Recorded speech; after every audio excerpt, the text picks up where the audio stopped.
ಇದು ವಿಜಯಲಕ್ಷ್ಮಿ ದರ್ಶನ್ಗೆ ಸಂಬಂಧಿಸಿದಂತಹ ದೊಡ್ಡ ಸುದ್ದಿ. ಡಿವಾಸ್ ಸೆಲೆಬ್ರಿಟಿಗಳ ಮೆಚ್ಚಿನ ಅತ್ತಿಗೆಯ ಸುದ್ದಿ ಇದು. ಹೌದು, ವಿಜಯಲಕ್ಷ್ಮಿ ದರ್ಶನ್ಗೆ ಸಂಬಂಧಿಸಿದಂತಹ ದೊಡ್ಡ ಸುದ್ದಿಯೊಂದು. ಡಿವಾಸ್ ಸೆಲೆಬ್ರಿಟಿಗಳ ಮೆಚ್ಚಿನ ಅತ್ತಿಗೆಯ ಸುದ್ದಿ ಇದು. ಆ ಎರಡು ಕೇಸ್ ನಡು ನೀರಲ್ಲೇ ಕೈ ಬಿಟ್ಬಿಟ್ರ ವಿಜಯಲಕ್ಷ್ಮಿ. ಪೊಲೀಸ್ ತನಿಖೆಗೆ ಸಹಕರಿಸ್ತಿಲ್ಲ, ನೋಟಿಸ್ಗೂ ಕೂಡ ಸ್ಪಂದನೆ ಮಾಡ್ತಿಲ್ಲ. ಅಶ್ಲೀಲ ಕಮೆಂಟ್ ಕೇಸ್ನಲ್ಲಿ ವಿಜಯಲಕ್ಷ್ಮಿ ನೋ ರೆಸ್ಪಾನ್ಸ್ ಅಂತಿದ್ದಾರೆ. ಮನೆಯಲ್ಲಿ ಹಣ ಕಳ್ಳತನ ಕೇಸ್ನಲ್ಲಿಯೂ ಕೂಡ ವಿಚಾರಣೆಗೆ ಗೈರಾಗಿರುವಂಥದ್ದು. ಪದೇ ಪದೇ ಪೊಲೀಸ್ ನೋಟಿಸ್ ಕೊಟ್ಟರೂ ಕೂಡ ಯಾವ ಪ್ರಯೋಜನ ಆಗ್ತಿಲ್ಲ. ದರ್ಶನ್ ಪತ್ನಿಗೆ ನೋಟಿಸ್ ಕಳಿಸಿ ಸುಸ್ತಾಗಿದ್ದಾರಂತೆ ಪೊಲೀಸರು. ವಿಜಯಲಕ್ಷ್ಮಿ ದರ್ಶನ್ ಅವರೇ, ನಿಮ್ಮ ನಡೆಯ ಹಿಂದಿನ ಮರ್ಮ ಏನು? ಮನೆಯಲ್ಲಿ ಹಣ ಕದ್ದಂತಹ ಕಳ್ಳರು ಸಿಕ್ಕಿ ಬೀಳೋದೇ ಬೇಡವಾ? ಹಾಗಾದ್ರೆ ಕೆಟ್ಟ ಕಮೆಂಟ್ಸ್ ಮಾಡಿದವರ ವಿರುದ್ಧ ಕ್ರಮ ಆಗೋದು ಬೇಡವಾ? ಕಂಪ್ಲೇಂಟ್ ಕೊಡುವಾಗ ಇದ್ದ ಆಸಕ್ತಿ ತನಿಖೆ ವೇಳೆ ಯಾಕಿಲ್ಲ ಅಂತ ಕೇಳ್ತಿದ್ದಾರೆ. ಯಾಕೋ ಪೊಲೀಸರ ವಿಚಾರಣೆಗೆ ಬರಲು ಮೀನಾಮೇಷ ಎಣಿಸ್ತಿದ್ದಾರೆ ವಿಜಯಲಕ್ಷ್ಮಿ. ಇದು ವಿಜಯಲಕ್ಷ್ಮಿ ದರ್ಶನ್ ಅವರಿಗೆ ಸಂಬಂಧಪಟ್ಟಂತಹ ಸ್ಟೋರಿ.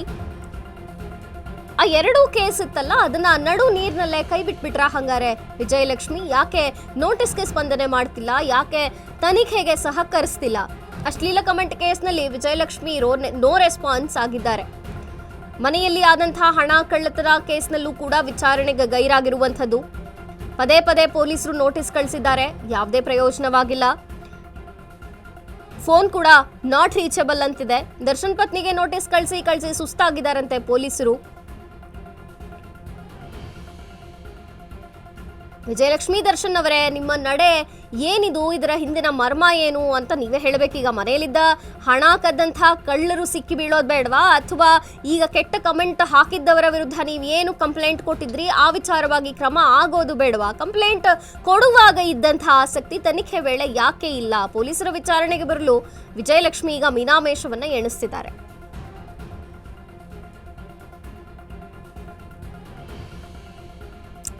ಅಶ್ಲೀಲ ಕಮೆಂಟ್ ಪ್ರಕರಣ, ಈ ವಿಚಾರವಾಗಿ ವಿಜಯಲಕ್ಷ್ಮಿ ಅವರು ಕಂಪ್ಲೇಂಟ್ ಮಾಡಿದ್ರು. ಜೊತೆಗೆ ಮನೆಯಲ್ಲಿನ ಹಣ ಕಳ್ಳತನ ಕೇಸ್ನಲ್ಲಿಯೂ ಕೂಡ ಕಂಪ್ಲೇಂಟ್ ಆಗಿತ್ತು. ಆದರೆ ಈಗ ವಿಚಾರಣೆಗೆ ಸಹಕರಿಸ್ತಿಲ್ಲ ವಿಜಯಲಕ್ಷ್ಮಿ.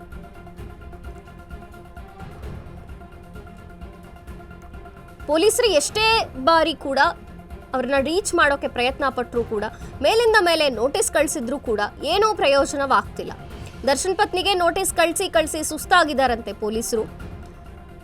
ಯಾಕೆ ಹೀಗೆ ಮೀನಾಮೇಷವನ್ನ ಎಣಿಸ್ತಿದ್ದಾರೆ? ಯಾಕೆ ನೋ ರೆಸ್ಪಾನ್ಸ್ ಅಂತಿದ್ದಾರೆ ಅನ್ನೋದು ಗೊತ್ತಾಗಬೇಕಿದೆ. ಜೊತೆಗೆ ಪೊಲೀಸರ ಯಾವುದೇ ತನಿಖೆಗೂ ಕೂಡ ಇಲ್ಲಿ ಸಹಕಾರ ಮಾಡ್ತಿಲ್ಲ, ನೋಟಿಸ್ಗೂ ಕೂಡ ಸ್ಪಂದಿಸ್ತಿಲ್ಲ. ಈ ಬಗ್ಗೆ ಹೆಚ್ಚಿನ ಮಾಹಿತಿಯನ್ನ ಕೊಡ್ತಾರೆ ಪ್ರತಿನಿಧಿ ಅರುಣ್. ಎಸ್ ಅರುಣ್, ಈಗ ವಿಜಯಲಕ್ಷ್ಮಿ ಅವರು ಯಾಕೆ ಹೇಗೆ ಸೈಲೆಂಟ್ ಆದ್ರು ಅಂತ, ಕಂಪ್ಲೇಂಟ್ ಮಾಡಿದ್ದು ಅವರೇ, ಶಿಕ್ಷೆ ಆಗಬೇಕು ಅಂತ ಹೇಳಿದ್ದು ಕೂಡ ಅವರೇ, ಆದ್ರೆ ಈಗ ಮಾತ್ರ ಯಾಕೆ ಸೈಲೆಂಟ್ ಆಗಿದ್ದಾರೆ? ಅವ್ರ ಕಡೆಯಿಂದ ಏನೂ ರೆಸ್ಪಾನ್ಸೇ ಇಲ್ವಲ್ಲ? ಏನಿದೆ ಹೆಚ್ಚಿನ ಮಾಹಿತಿ?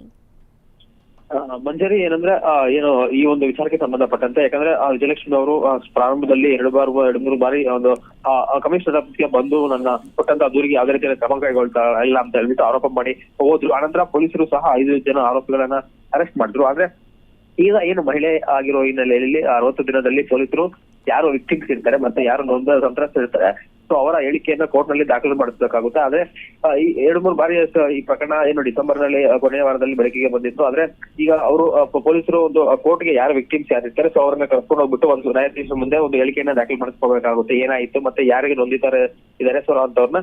ಆದ್ರೆ ಪೊಲೀಸರು 2-3 ಬಾರಿ ನೋಟಿಸ್ ಅನ್ನ ಕೊಟ್ಟಿದ್ರು, ಮತ್ತೆ ಒಂದು ಬಾರಿ ಫೋನ್ ಕರೆ ಮೂಲಕ ಸಹ ತಿಳಿ ಹೇಳ್ತಾ ಇತ್ತು. ಆದ್ರೂ ಸಹ ಅವರು ಬರ್ತಾ ಇಲ್ಲ. ಮತ್ತೆ ಇದ್ರ ಜೊತೆಗೆ ಯಾಕಂದ್ರೆ ಅವರ ಮನೆಯಲ್ಲಿ ಕಳ್ತನ ಪ್ರಕರಣ ಸಹ ಒಂದಾಗಿತ್ತು. ಆ ಒಂದು ಸಂದರ್ಭದಲ್ಲಿ ಸಹ ಹೇಳಿಕೆ ಕೊಡಕ್ಕೆ ಬರುವಂತ ಸಹ ಹೇಳಿದ್ರು, ಅಲ್ಲೂ ಸಹ ಬರ್ತಾ ಇಲ್ಲ. ಎಲ್ಲ ಒಂದ್ ಕಡೆ ನೋಡಿದ್ರೆ ಕೇವಲ ಇವರು ದೂರು ಕೊಡಕ್ಕೆ ಮಾತ್ರ ಮುಂದೆ ಇರ್ತಾರೆ, ಮತ್ತೆ ದೂರು ಕೊಡೋ ಸಂದರ್ಭದಲ್ಲಿ ಉತ್ಸಾಹ ತೋರ್ತಾರೆ. ಆದ್ರೆ ಆ ನಂತರ ಫಾಲೋ ಅಪ್ ಏನಿರುತ್ತೆ, ಮತ್ತೆ ಪೊಲೀಸರು ನೋಟಿಸ್ ಕೊಟ್ಟು ವಿಚಾರಣೆ ಸಂದರ್ಭ ಇರ್ಬೋದು, ಮತ್ತೆ ಕೋರ್ಟ್ ನಲ್ಲಿ ಹೇಳಿಕೆ ದಾಖಲು ಮಾಡಬೇಕು ಅನ್ನೋ ಸಂದರ್ಭ ಇರ್ಬೋದು. ಅದಕ್ಕೆ ಯಾವುದಕ್ಕೂ ಸಹ ಈಗ ಪೊಲೀಸರು ಏನು ಕರೀತಾ ಇದ್ರು ಸಹ ವಿಜಯಲಕ್ಷ್ಮಿ ಅವರು ಬರ್ತಾ ಇಲ್ಲ ಅನ್ನೋದು ಸಹ ಇದೀಗ ಸೈಬರ್ ಕ್ರೈಮ್ ಪೊಲೀಸರ ಒಂದು ವಾದವಾಗಿರುವಂತದ್ದು. ಹಾಗಾಗಿ ಮುಂದಿನ ದಿನಗಳಲ್ಲಿ ಯಾವ ರೀತಿ ಏನು ವಿಜಯಲಕ್ಷ್ಮಿ ಬಂದು ಪೊಲೀಸರು ನ್ಯಾಯಾಲಯಕ್ಕೆ ಬಂದು ನೋಟಿಸ್ ಕೊಡ್ತಾರೆ ಕಾದು ನೋಡ್ಬೇಕಾಗುತ್ತೆ ಮಂಜರಿ. ಓಕೆ ಅರುಣ್, ಥ್ಯಾಂಕ್ ಯು ನಿಮ್ಮೆಲ್ಲ ಮಾಹಿತಿಗಾಗಿ.